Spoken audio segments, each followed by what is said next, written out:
Hi guys, welcome back to our YouTube channel. ఏంటి మళ్ళీ ఏం స్పెషల్తో వచ్చిందని చూస్తున్నారా?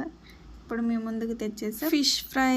ఫిష్ని ఆల్రెడీ మ్యారినేట్ చేసి పెట్టుకున్న అందులో ఉప్పు, కారం, పసుపు, ధనియా powder and garam masala 1 hour దాకా మంచిగా మ్యారినేట్ చేసుకున్నాను. ఈ ఫిష్ ముక్కల్ని బాగా హీట్ అయిన ఆయిల్లో వేసుకొని మంచిగా ఫ్రై చేసుకోవాలి. ఫిష్ ఫ్రై అనేది ఎప్పుడైనా సరే ఎక్కువ మార్చినట్టు చేయకూడదు, అలాగే ముక్క ఉడకనట్టుగా వేపకూడదు. లైట్ బ్రౌన్ కలర్లోకి వచ్చేంతవరకు మంచిగా వేపుకోవాలి. చూసారా ఫిష్ ఫ్రై అనేది ఎంత బాగా వచ్చిందో. ఫిష్ అలాగే మిగిలిన ముక్కల్ని కూడా మంచిగా ఫ్రై చేసుకోవాలి. మరీ హెవీ ప్రాసెస్లో కాకుండా సింపుల్గా చేశాను. Like and subscribe.